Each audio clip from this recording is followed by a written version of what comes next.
कहानी शुरू 1979 से होती है। हम सैम नाम के एक बच्चे को देखते हैं। उसके सामने उसके डैड बैठे हुए थे जो एक इनकॉम कंपनी के सीईओ थे। ये कंपनी गेम्स बनाया करती थी। सैम के डैड अपने बेटे को बताते हैं कि हमने एक दुनिया बनाई है जो बहुत खूबसूरत है पर काफी खतरनाक भी, और ये एक गेम की दुनिया है। मैं इस दुनिया में जा चुका हूँ और मैंने वहाँ पर जाकर लेजर से चलाने वाली तेज बाइक भी चलाई है। वहाँ गेम की दुनिया में ट्रॉन भी है। ट्रॉन वो प्लेयर है जो इंसानों के लिए गेम की दुनिया में लड़ता है। मैं उस गेम की दुनिया में हमेशा के लिए रहना चाहता था, इसीलिए मैंने उस दुनिया में अपने एक हमशक्ल को बनाया जिसको मैंने क्लू का नाम दिया, जो इंसानों की तरह सोच सकता था, उनकी तरह काम कर सकता था। सैम के डैड जाने से पहले उससे कहते हैं कि हम कल गेम्स खेलने चलेंगे, और फिर जिसके बाद वो यहाँ से चले गए थे। फिर अगले दिन टीवी पर खबर चलती है कि इनकॉम कंपनी का सीईओ कहीं पर गायब हो गया है, और इसी तरह बहुत साल गुजर गए थे। फिर जिसके बाद हमें कुछ वक्त के बाद दिखाया जाता है कि सैम अब बड़ा हो चुका था और कंपनी का आधा पार्टनर भी बन चुका था। वो एक दिन कंपनी में आता है और उस जगह पर चला जाता है जहाँ पर सारी गेम्स के सर्वर को रखा गया था, पर यहाँ पर गार्ड ने उसे देख लिया था। इससे पहले गार्ड उस तक पहुँचता, वो कंपनी के ऑपरेटिंग सिस्टम को ऑनलाइन कर देता है, यानी कि उन गेम्स को इंटरनेट पर डाल देता है, जिससे अब दुनिया में कोई भी कहीं भी इस कंपनी की गेम को खेल सकता था। पर तभी इसके पास गार्ड आ गया था। सैम उससे बचता हुआ बिल्डिंग पर से टापता है और पैराशूट से नीचे कूद जाता है, पर उसको पुलिस ने पकड़ लिया था। लेकिन कंपनी में उसके डैड के एक बहुत ही पुराने दोस्त थे जो अभी भी वहाँ पर काम करते थे। वो सैम को छुड़वा देते हैं और कहते हैं, क्या करते फिर रहे हो तुम? तुम्हें भी अब इस कंपनी में काम करना चाहिए, और हाँ, तुम्हारे डैड का मुझे मैसेज भी मिला है। पर सैम कहता है, ऐसा कैसे हो सकता है? मेरे डैड तो मर चुके हैं या फिर कहीं पर बहुत अच्छी जिंदगी गुजार रहे हैं। सैम के डैड के दोस्त बताते हैं कि जिस जगह से तुम्हारे डैड का मुझे मैसेज मिला है वो जगह कंपनी के अंदर ही है। ये उसको उस जगह की चाबी भी देते हैं। ये दरअसल कंपनी में ही एक जगह थी जहाँ पर उन सारी गेम्स को रखा गया था जो कि अब बंद हो चुकी थी। उस जगह पर आकर एक गेम से ये कपड़ा हटाता है जिस पर ट्रॉन लिखा हुआ था। ये उस गेम में कॉइन सिक्का डालने की भी कोशिश करता है, पर वो नीचे गिर गया था। जब भी उसे उठाने लगता है तो उधर ये एक बनी हुई लकीर देखता है। अब ये जब उस गेम को हटाता है तो उधर इसको एक रास्ता मिलता है जो नीचे एक तहखाने की तरफ जाता था, जहाँ पर इसके डैड का सारा सामान पड़ा हुआ था। मतलब कि ये उसके डैड का लैब था जहाँ पर वो बड़ी बड़ी गेम्स बनाया करते थे। यहाँ पर इसके डैड का कंप्यूटर भी था जिसको ये चलाकर उसमें कुछ प्रोग्राम डालता है जिससे वो चल गया था। तभी उससे बहुत सारी रोशनी बाहर आती है और उस रोशनी के बाद ये अब दूसरी दुनिया में पहुँच गया था जो गेम की दुनिया थी। इससे पहले सैम यहाँ पर कुछ कर पाता तभी दो लोग आते हैं जिन्होंने काले रंग के सूट पहने हुए थे और वो सैम को लेकर अपने साथ चले जाते हैं। इसके बाद ये लोग इसको भी अपने जैसा सूट पहनाते हैं और इसके पीछे एक अजीब से डिस्क भी लगा दी जाती है। ये डिस्क ऐसी थी कि वो इसके दिमाग की सारी यादों को रिकॉर्ड कर सकती थी। ये वहाँ पर गेम खेलना शुरू करता है। सैम बहुत अच्छी गेम खेल रहा था, लेकिन तभी यहाँ पर एक ट्रॉन आता है। वो सैम को हरा देता है। इससे पहले कि सैम को कुछ होता, उसके जिस्म से खून आने लगा था। तभी वहाँ पर इनका लीडर क्लू आ गया था। ट्रॉन कहता है कि ये तो इंसान है। क्लू कहता है कि इसको मेरे हवाले कर दो। जब सैम क्लू को देखता है तो ये देखकर उसे कहता है, आप तो मेरे डैड हो। पर जैसे कि सैम के डैड ने उसे बचपन में बताया था कि उन्होंने गेम की दुनिया में अपना हमशक्ल बनाया है, और ये वो ही हमशक्ल था जिसका नाम इसके डैड ने क्लू रखा था। क्लू यहाँ पर सैम की डिस्क को चेक कर रहा था, पर उसे वो चीज नहीं मिल पाती जिसे वो ढूंढ रहा था। वो सैम से कहता है कि तुम्हें मेरे साथ गेम खेलनी होगी। अब एक तरफ सैम की टीम बनाई जाती है और दूसरी तरफ लीडर की, यानी कि उसके डैड की हमशक्ल क्लू की। ये अब लेजर बाइक पर बैठ जाते हैं और रेस लगाने लगते हैं। इस लेजर लाइट के दरमियान अगर कोई भी आएगा तो मर जाएगा।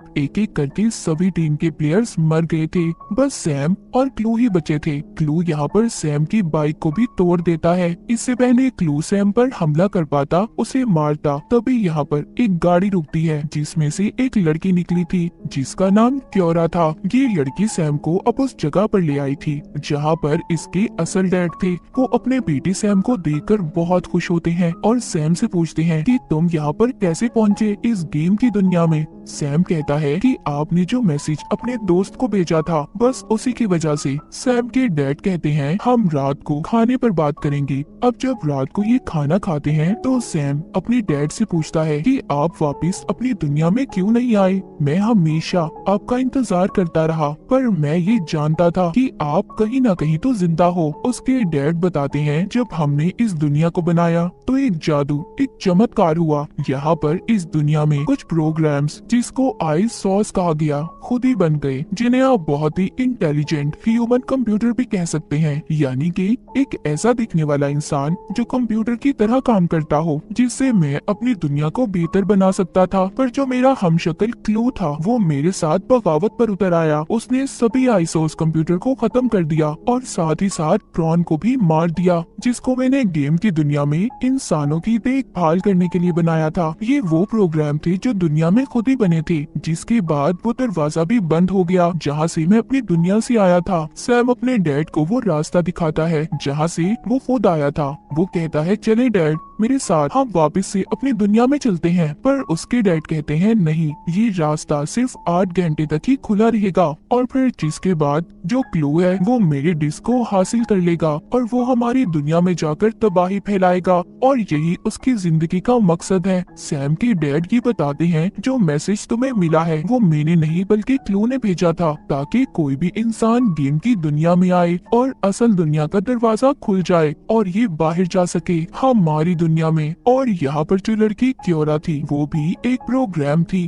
कंप्यूटर की तरह थी, जिसके बारे में सैम के डैड ने बताया था। कुछ प्रोग्राम्स इस दुनिया में खुद ही बन गए थे। वो सैम को बताती है कि अगर तुमने अपने डैड की हमशक्ल क्लू को मारा तो तुम्हारे डैड भी मर जाएंगे। सैम कहता है नहीं, मैं अपने डैड को कुछ नहीं होने दूंगा, उन्हें बचा लूंगा। जिसके बाद वो यहाँ से चला जाता है। एक बार फिर क्योरा उसके पास आती है और उसे एक नक्शा देकर कहती है इसके जरिए तुम एक आदमी से मिलोगे जो पहले आई सॉस की देखभाल करता था। आई सॉस वही प्रोग्राम थे जो खुद ही बन गए थे। वो आदमी तुम्हारी मदद कर सकता। अब सैम अकेला ही अपनी गाड़ी लेकर उससे मिलने चला जाता है। जहाँ पर जब ये पहुँचता है तो उधर अपनी गाड़ी को बाहर ही खड़ा करके खुद उसके पास जाता है, जहाँ पर उसे एक लड़की मिलती है जो कह रही थी कि अगर तुम हमारे लीडर से मिलना चाहते हो तो तुम्हें पहले एक गेम को खेलना होगा। उधर बाहर जो सैम ने अपनी गाड़ी खड़ी की थी तभी बाहर क्लू के गार्ड आ गए थे और उन्हें पता चल गया था कि ये गाड़ी कहाँ से आई है। दरअसल क्लू सैम के डैड को कब से इस दुनिया में ढूंढ रहा था। ये जब उस जगह पर जाता है तो वहाँ पर इन्हें कोई भी नहीं मिलता। क्लू को बहुत ज्यादा गुस्सा आ रहा था। सैम के डैड क्योरा को लेकर जा चुके थे। उधर सैम उस लीडर से मिलकर कहता है कि मुझे बाहर जाने वाले दरवाजे का पता करना है, पर ये नहीं जानता था कि ये आदमी भी क्लू से मिला हुआ था। यहाँ पर ये पता चलता है कि ये आदमी इस दुनिया का ताकतवर इंसान था, ये लीडर ही था।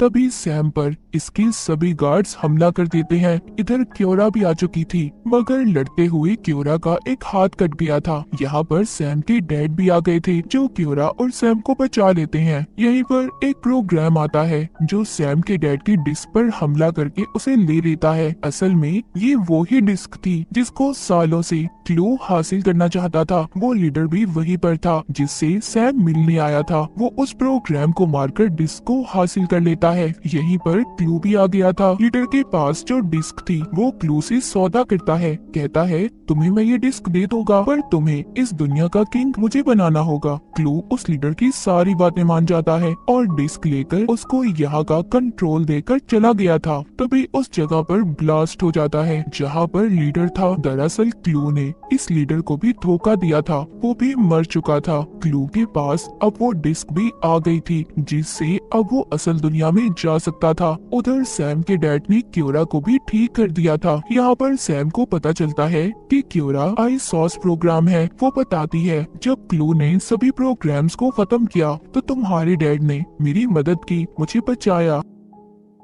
अब ये तीनों वापस से अपनी दुनिया में जाने के लिए तैयार थे। तभी इनके सामने क्लू के गार्ड्स आ जाते हैं जो इनका रास्ता रोक रहे थे। क्योरा को यहाँ पर पता था कि अगर सैम के डैड को आगे जाना है तो उन्हें डिस्क की जरूरत है। ये अपनी डिस्क को उतार कर उन्हें दे देती है और खुद अब उनका सामना करने उनके सामने आ चुकी थी। तभी वहाँ पर एक गार्ड आता है जो क्योरा पर हमला कर देता है। सैम के डैड जब ये देखते हैं तो उन्हें पता चलता है कि ये तो ट्रॉन इंसान है जो वो समझते थे कि वो मर चुका है। सैम अपने डैड से कहता है कि आप जाएं, मैं क्योरा और आपकी डिस्क को लेकर वापस आऊंगा। उधर क्लू को भी दिखाया जाता है जो अपनी आर्मी से कह रहा था कि वो वक्त आ चुका है जब हम असल दुनिया में, इंसानों की दुनिया में जाकर उन पर राज करेंगे। लेकिन यहाँ पर सैम भी पहुँच गया था। वो डिस्क को लेकर क्योरा को बचाकर यहाँ से जा रहा था। तभी क्लू को पता चल जाता है कि डिस्क को सैम ने चुरा लिया है और साथ ही साथ सैम ने सारे सिस्टम को भी हैक कर लिया था और इसी वजह से क्लू सैम पर हमला कर देता है। सैम भी अपनी उड़ने वाली फ्लाइंग मशीन में था,